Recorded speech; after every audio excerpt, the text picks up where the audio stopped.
सभी गुरु प्रेमियों को सादर जय गुरुदेव।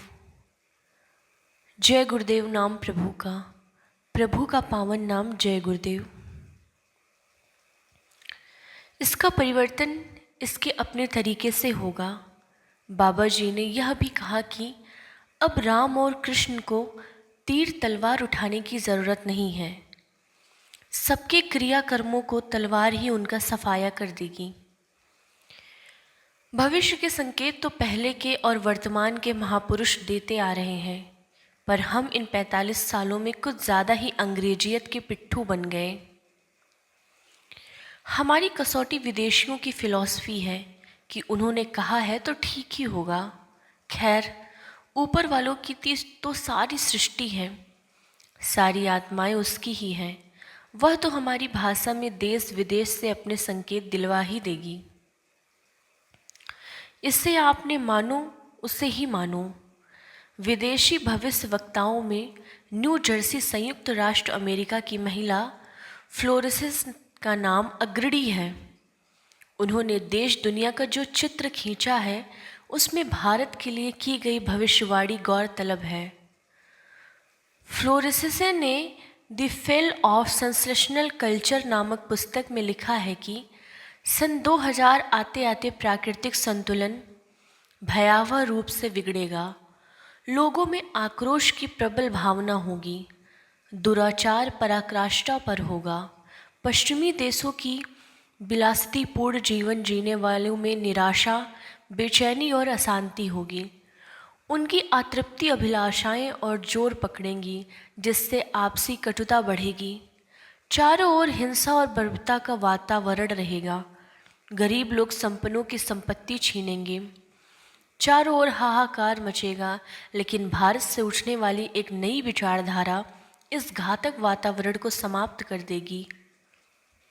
यह विचारधारा वैज्ञानिक दृष्टि से लोगों में सामंजस्य और भाईचारे का महत्व समझाएगी।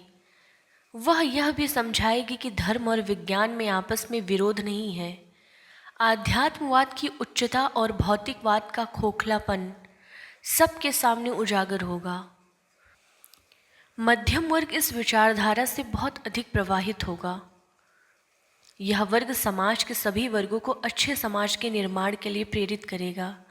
यह विचारधारा पूरे विश्व में चमत्कारी परिवर्तन लाएगी। बाबा जय गुरुदेव जी ने कहा तो वैचारिक क्रांति की ऐसी लहर उठेगी जो सबके दिल दिमाग को झकझोर देगी। ऐसा परिवर्तन होगा जो किसी के दिमाग में नहीं। भारत विश्व गुरु होगा। विश्व के बड़े बड़े लोग यहाँ आकर घुटने टेक देंगे। फ्लोरेंस ने लिखा कि मुझे ऐसा एहसास होता है कि इस विचारधारा को जन्म देने वाला वह महान संत भारत में पैदा हो चुका है और वह उत्तरी भारतवर्ष के एक पवित्र स्थान पर मौजूद है। उस संत के ओजस्वी व्यक्तित्व का प्रभाव सबको चमत्कृत करेगा। उसकी विचारधारा आध्यात्मवाद के कम होते जा रहे प्रभाव को फिर से नई स्फूर्ति देगी। चारों ओर आध्यात्मिक वातावरण होगा। उस संत की विचारधारा से सारा विश्व प्रभावित होगा और उसके चरण चिन्हों पर चलेगा। उस महान संत की विचारधारा से बौद्धिक वैचारिक क्रांति होगी। फ्लोरेंस इस संत से काफ़ी प्रभावित थी। उन्होंने अपनी एक पुस्तक golden light of new era में लिखा कि जब मैं ध्यान लगाती हूँ तो अक्सर उस संत को देखती हूँ। गौरवर्ण के संत के ललाट पर गजब का तेज है। वह संत अपनी कल्याणकारी विचारधारा तथा अपने सच्चरित्र व प्रबल अनुयायियों की शक्ति से संपूर्ण विश्व में नए ज्ञान का प्रकाश फैला रहे हैं। उस संत में इतनी शक्ति है कि वे प्राकृतिक परिवर्तन भी कर सकते हैं। वह अपना कार्य वैज्ञानिक ढंग से कर रहे हैं। लोक शक्ति जनतंत्र का एक नया रूप उभर कर सामने आएगा जो सत्यधारियों की मनमानियों पर अंकुश लगाएगा। 21वीं सदी के आते आते एक नई विचारधारा पूरे विश्व को प्रभावित करेगी। तीसरे विश्व युद्ध की आशंका पूरे विश्व में फैलेगी, पर भारत के शासन की बागडोर आध्यात्मिक प्रवृत्ति के लोगों के हाथ में होगी जो उस महान संत की विचारधारा से प्रवाहित होंगे। उनके प्रयास से विश्व युद्ध टल जाएगा। वे उस संत के प्रति पूरी तरह समर्पित होंगे। शोभा यात्रा का घनघोर प्रचार कर दो।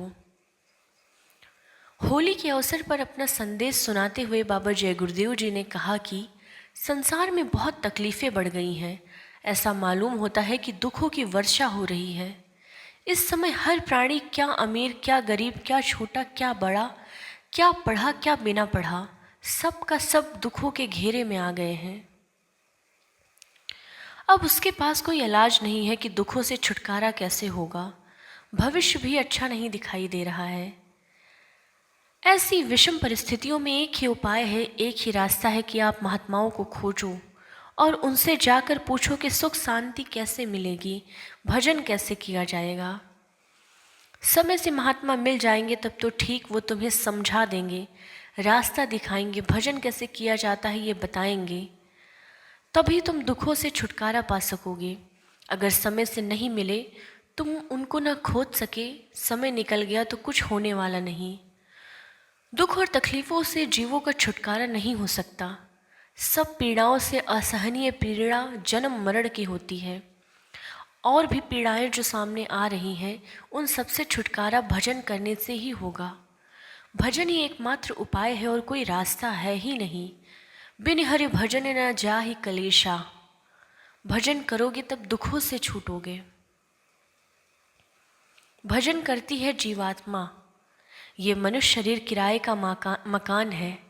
यह जड़ है, इसमें जो सूरत बैठी है वो चेतन है। उसी की चेतनता से यह चेतन दिखाई देता है। वो निकल जाए तो ये धड़ाम से गिर पड़ता है। चेतन से ही चेतन का भजन किया जा सकता है। सूरत चेतन है, नाम और शब्द चेतन है। सूरत ही नाम को पकड़ती है। जड़ से भगवान का भजन नहीं होता। जब आत्मा पर से कर्मों का पर्दा हटेगा, खोल उतरेगा, तब सूरत से सच्चा भजन होगा। हरि का द्वार जो यहीं जन्मा ही नहीं, उसको आप कैसे मानोगे? जिसने यहाँ जन्म लिया, इस मनुष्य शरीर में रहकर और जीवात्माओं को जगाया, नाम भेद देकर परमात्मा का दर्शन कराया, उसी को आप मानते हो। आप उसको भगवान कहते हो। इस मनुष्य मंदिर में जहाँ सूरत बैठी हुई है, वही हरि द्वारा यानी हरि के पास जाने का दरवाज़ा वही है। अच्छे बुरे कर्म करके आपने उसे दरवाजे को बंद कर दिया। आत्म कर्म करो तो दरवाज़ा खुल जाएगा। मुक्ति क्या, मोक्ष क्या, भूल चूक मत करो, भ्रम में मत रहो, शंका मत करो।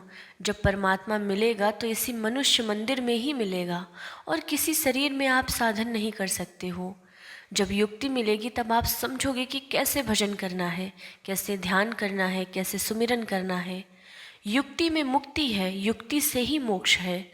मुक्ति होगी तो फिर आना पड़ेगा, उसका समय निर्धारित है।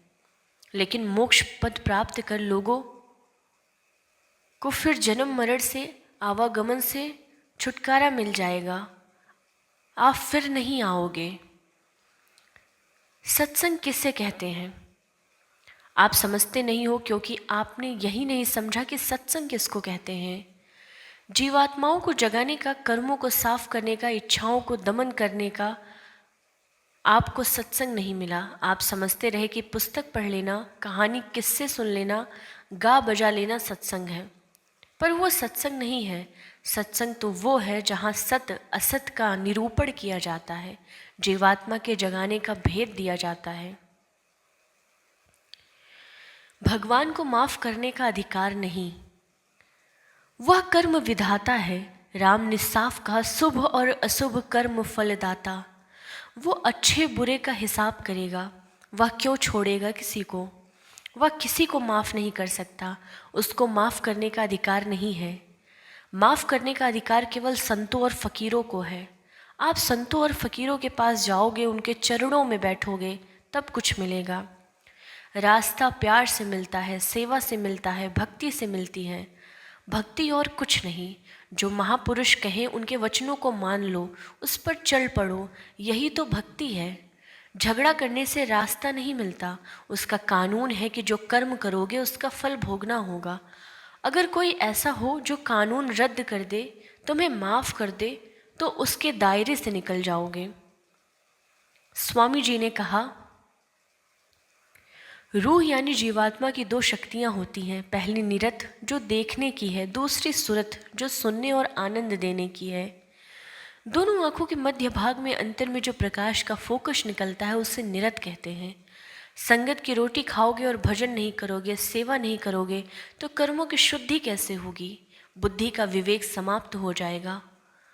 कुदरत अदृष्ट होकर काम कर रही है, वह कब क्या कर दे कहा नहीं जा सकता।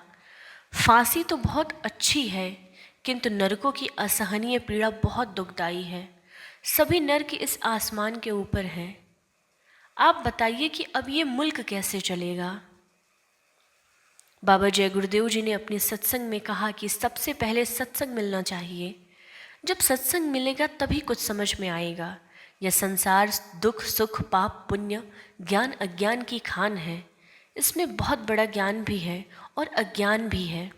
सत्संग मिले, सद्गुरु मिले तो इतना बड़ा ज्ञान मिलेगा इसी संसार में जो और लोगों में नहीं है। लेकिन अगर संसारी ज्ञान में ही हम फंसे रहे, यह सबसे बड़ा ज्ञान है। तुम जिस पाप पुण्य ज्ञान अज्ञान और सुख दुख के स्थान पर रहते हो, यह परिवर्तन का बदलाव का स्थान है।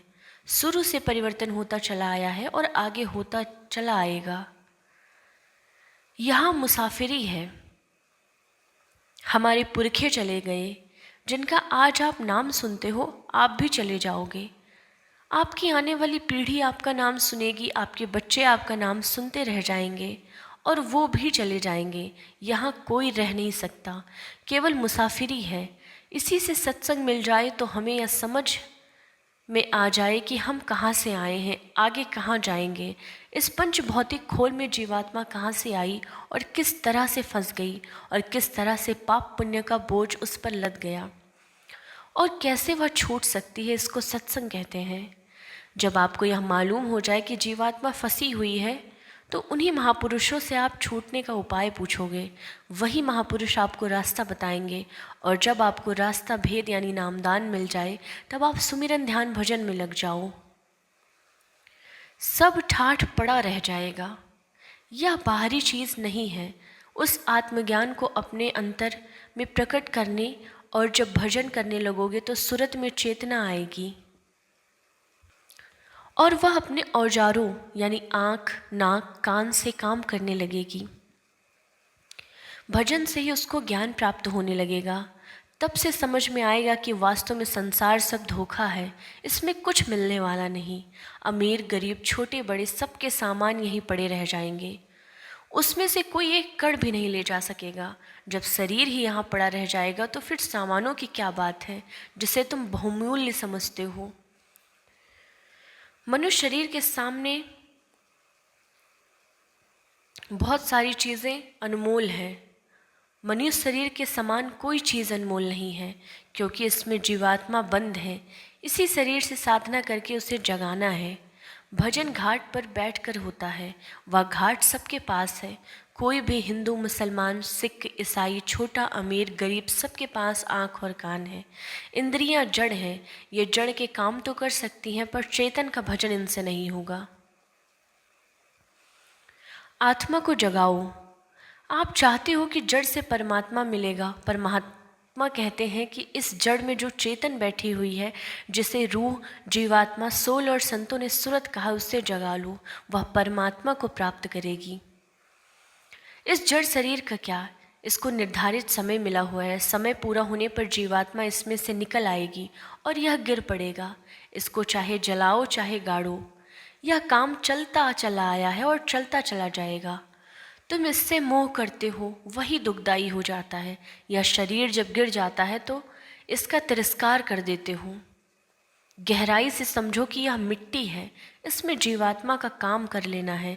जब सत्संग मिलेगा तब समझ में आएगा और तब अंतर्मुख होकर यह जीव चलेगा।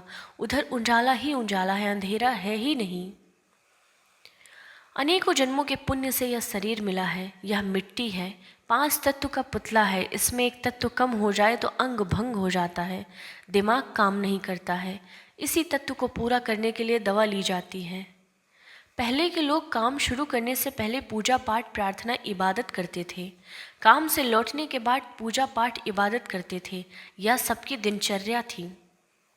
अब क्या हो गया है? एक चक्कर एक चक्कर है, बवंडर है बुद्धि का, कर्म धर्म चला गया, बस दिन रात दुनिया ही की हाय हाय। समझदार बन जाओ। अब मुल्क कैसे चलेगा? इस प्रजातंत्र में आमदनी नहीं हुई, नुकसान बहुत हुआ। कर्जे पर कर्जा लेते रहे, कमी तो रहेगी ही। ये उद्दंडता 47-48 सालों से देखी जा रही है। कोई भी काम बेतरतीब करोगे तो कभी सफल होगे ही नहीं, तरतीब से करोगे तो हो जाएगा। आप ऐसा काम करो कि काम भी हो जाए और नुकसान किसी का ना हो, सांप मर जाए और लाठी भी ना टूटे। अगर सांप न मरा और लाठी टूट गई तो वह उलट कर आपको काट लेगा और तुम मर जाओगे। तुम इतने सस्ते हो गए, इतने बेवकूफ़ हो गए कि तुम इतना भी नहीं समझते हो कि तुम ही को देना है और तुम ही को कमाना है। अब तो समझदार बन जाओ। तुम चतुर और चालाक हो जाओगे तो तुम्हारा काम बन जाएगा। तुम्हें कोई बेवकूफ़ नहीं बना सकता है और न तुम्हें कोई खरीद सकता है। स्वामी जी ने कहा, समय बहुत खराब आ रहा है। अमेरिका भी रोएगा, चीन भी रोएगा, इंग्लैंड भी रोएगा, भारत और अरब देश सब रोएंगे। वह चंडी मशाल लेकर घूम रही है, विश्व के सभी देशों में जाएगी, कोई मुल्क छोड़ेगी नहीं। दिव्य पुरुष महात्मा सब कुछ जानते हैं, भूत भविष्य और वर्तमान, उनसे कुछ भी छुपा नहीं है। भूत कहते हैं कि हमसे भी काम लो, हम भी काम करने के लिए तैयार हैं। मैंने कहा कि ज़रूरत समझूंगा तो बताऊंगा। जब कभी उनसे सेवा का काम मांगूंगा तो वे आपको आधी रात को उठाएंगे और आप सीधे चल पड़ेंगे। उनको भी भोजन नहीं मिलता है, वे भूख प्यास से तड़पते हैं। वो आत्मा भी चाहती है कि हमसे काम ले लो ताकि हमारा भी छुटकारा हो जाए। हिंदू मुसलमान सिख ईसाई सभी इसकी समझ ले, समय आते ही सब एक जगह आ जाएंगे। कोई आपसे बड़ा हो, उसका मान सम्मान, उसका पैर छू लो, वो आपको आशीर्वाद देगा और आपकी इज्जत करेगा। छोटों से प्यार करो, वो आपकी सेवा करेंगे। किसी की निंदा ना करो, ना सुनो और अपनी बुराइयों को निकालने में लगे रहो, तभी परमार्थ में सफलता मिलेगी। धाम अपने चलो भाई, पराए देश क्यों रहना, काम अपना करो जाई, पराए काम नहीं फंसना।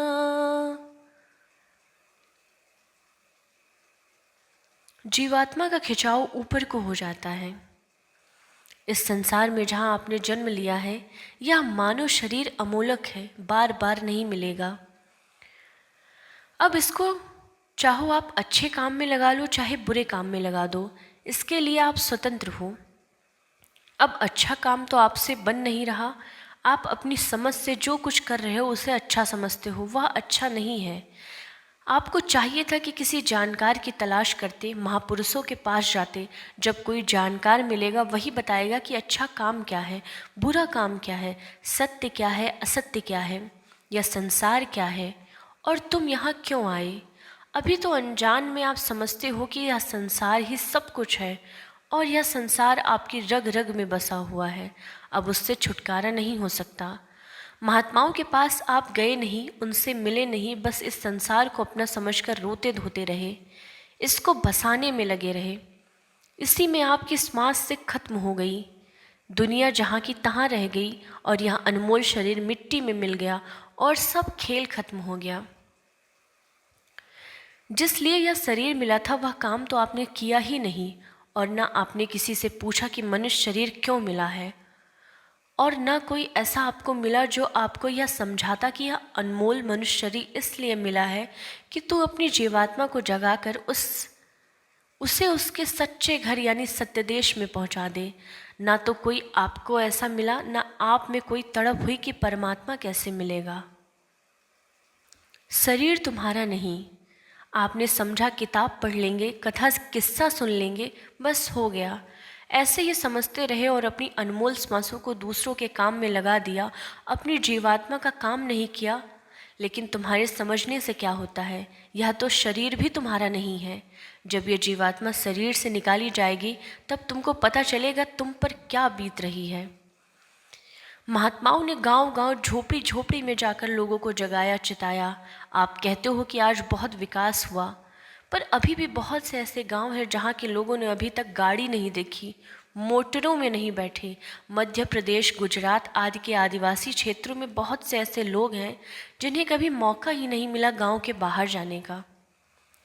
बीज फलेगा फूलेगा। महापुरुषों में सब अनुभव किया, सब देखा। आप उनको क्या समझोगे और क्या समझाओगे? महात्माओं के पास आने को तो बहुत से लोग आते हैं, सबके विचार अलग होते हैं, सबके भाव अलग होते हैं, सबकी सेवा साधना अलग होती है। कोई कोई विरला होता है जो नाम भेद लेने के बाद चल पड़ता है, सूरत शब्द की साधना में लग जाता है, और उसमें भी कोई कोई विरला होता है जो अनामी महापुरुष को प्राप्त कर लेता है।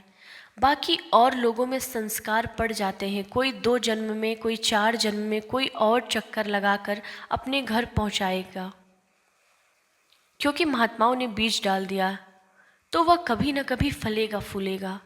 महात्माओं ने तो सबको बचाने की हर तरह से कोशिश की, सबको एक ही संदेश सुनाया कि तुमको अब की मानव शरीर का अनमोल समय मिला है, इसमें अपनी जीवात्मा को जगा लो और 84 और नरकों से छूट जाओ। पर तुम्हारा मन चंचल, चित्त चंचल, बुद्धि में विवेक नहीं, झूठे ज्ञान के अहंकार में तुम ना समझो तो महात्मा क्या करे? वह तो अपनी तरफ से यही चाहते हैं कि सभी जीवात्माओं का कल्याण हो जाए। शाकाहारी रहना। जब तुम्हें नामदान दिया जाता है तो उस समय पर सबसे पहले तुमको यह कहा जाता है कि तुम शाकाहारी रहना। कोई नशीली वस्तु का सेवन मत करना जिससे बुद्धि नष्ट हो जाए। वैसे बीड़ी सिगरेट भी नुकसान करता है, हुक्का नहीं नुकसान करता। पहले लोग हुक्का पिया करते थे, लेकिन चलो बीड़ी सिगरेट भी पी सकते हो। नामदान देने पर तुमको 3 चीज़ें समझाई जाती है। पहला सुमिरन, दूसरा ध्यान, तीसरा भजन। यह साधना केवल मनुष्य शरीर में ही की जा सकती है, क्योंकि इसमें 5 तत्व पूरे हैं, और योनियों में भी जीवात्माएं आँखों के पीछे मध्य भाग में बैठी हुई हैं। लेकिन उसमें साधना नहीं हो सकती, क्योंकि उसमें 5 तत्व पूरे नहीं होते। मनुष्य शरीर में ही ये जीवात्मा साधन भजन के द्वारा अपने ऊपर जमी गंदगी, पाप पुण्य को साफ कर सकती है, और गुरु की कृपा लेकर कर्म बंधनों से छुटकर अपने सच्चे मालिक के पास पहुंच सकती है। आपको नामदान मिल गया तो आप सुमिरन, ध्यान, भजन रोज रोज करो, कभी नागा मत होने दो। साधना भी मन से करो, कभी चित्त से साधना करो। शरीर से तो रोज ध्यान भजन करो ही। जब आप सोने जाओ तो आँख बंद करके ध्यान अवस्था में या भजन करते करते सो जाओ, तो उसमें भी कभी कभी बहुत उन्नति होती है और सूरत का खिंचाव ऊपर को हो जाता है। दया करो महाराज। भक्तों ने कहा कि गुरु की कृपा अपरंपार, गुण गावत मम रसना हारे। गुरु की दया ही है जो इस आत्मा को जगाती है, कर्मों के बंधन को काटती है, गुनाहों को माफ़ करती है, और सब तरफ से बचाकर इसे अपने सच्चे देश में, सच्चे घर में उस सर्वशक्तिमान से मिला देती है। गुरु की दया है जो इस भव बंधन में फंसे प्राणी को भवजाल से छुड़ाती है, सत्संग सुना सुनाकर परमात्मा से मिलने की आत्म तड़प पैदा करती है। बाबा जय गुरुदेव जी कहा करते हैं कि रुपया में 12 आना कष्ट तो दया से कम कर दिया जाता है, 4 आना छोड़ दिया जाता है, इसलिए कि कुछ तुम भोगो, लेकिन तुम उसमें भी हाय हाय करते हो। दया तो होती है, और वो महापुरुष जिन्हें हम संत कहते हैं वह तो केवल दया करने के लिए ही आते हैं। उनके पास सिवाय दया और प्यार के और है ही क्या। वह सबको समान रूप से दया देते हैं। लेकिन एक बात जरूर है कि जय गुरुदेव बाबा कहते हैं कि समदर्शी तो हुआ जाता है, लेकिन समवर्ती नहीं हुआ जा सकता, क्योंकि सबके विचार अलग हैं, सबके भाव अलग हैं, सबकी चाहत अलग अलग है, सबके श्रद्धा और विश्वास अलग अलग है। इसलिए दया तो समान रूप से उतरती है, लेकिन जीव को बर्दाश्त करने की क्षमता और शक्ति अलग अलग होती है। इसलिए बाबा जय गुरुदेव जी कहते हैं कि मुझको देखो और अपनों को देखो। तुमसे जो कहा जाए वो करो, इधर उधर मत देखो। मैं जो कहूँ वह तो करो, लेकिन मैं जो करूँ उसे कभी मत करना, नहीं तो फंस जाओगे, गिर जाओगे। तुम नहीं जानते कि कैसी कैसी भावनाओं के और कैसे कैसे कर्मों के बोझ में दबे लोग महात्माओं के पास आते हैं। स्वामी जी ने कहा, गोस्वामी तुलसीदास जी ने कहा कि प्यू और हम एक हैं, दो नहीं। कबीर साहब ने, रैदास जी व अन्य सभी महात्माओं ने उस मालिक का, अनामी महापुरुष का दर्शन दीदार किया तो यही कहा कि हम और वो प्रीतम परमात्मा दोनों एक हैं। हम में और उसमें, उसमें और हम में कोई अंतर नहीं। जो कोई भी सतलोक में सतपुरुष के पास और अनामी धाम में अनामी महापुरुष के पास पहुँचेगा, वह एक ही बात कहेगा कि मुझ में और उनमें कोई फर्क नहीं, दोनों एक हैं। दरिया की बूंद जब समुद्र में मिल जाती है तब कोई उसे दरिया नहीं कहता, वो समुद्र हो जाता है। अगर कोई यह निश्चय कर ले कि हमें भजन करना है, और जब वो भजन करने लग जाता है तो उसके लिए बिगड़ा हुआ काम भी सरल हो जाता है, आसान हो जाता है। सत्संग सुनने की, भजन करने की आदत डालो। संसारी आदत पड़ जाती है तो छूटती नहीं, जन्म जन्मांतरों की आदत पड़ी हुई है। सत्संग चेत कर सुनो तो आदत छूट जाए, भजन करने लगो तो बुरी आदतें सब छूट जाएंगी। जागने की और भजन करने की आदत डाल लो। शरीर ब्रह्मपद तक है, उसके आगे शरीर नहीं है। ब्रह्मपद तक जीवात्मा के ऊपर चढ़े सारे खोल, स्थूल, लिंग, सूक्ष्म और कारण उतर जाते हैं और जीवात्मा अपने वास्तविक चेतन स्वरूप में पार ब्रह्मपद लोक में प्रवेश करती है। उस जीवात्मा में जो इस समय दोनों आँखों के पीछे बैठी है, इतना तेज प्रकाश होता है जो ईश्वर और ब्रह्म में भी नहीं है। ईश्वर और ब्रह्म से बहुत अधिक शक्ति जीवात्मा में आ जाती है। जीवात्मा से पूछा जाता है, दया की पराकाष्ठा तो यह है कि जैसे कि महापुरुषों की वाणी में आता है कि जब ये जीवात्मा अपने सच्चे देश के नाके पर पहुंचती है तो वहाँ भी इससे पूछा जाता है कि तुम यहाँ कैसे आई। उसका यही जवाब होता है कि मेरे गुरु की कृपा हुई। गुरु की ऐसी दया की महिमा हम कैसे कर सकते हैं। गुरु की दया का आभास बराबर मिलता भी रहता है, लेकिन हम इतने कमज़ोर हैं कि ऐसी अनमोल वस्तु की याचना हम कितनी छोटी छोटी चीज़ों के लिए करते हैं।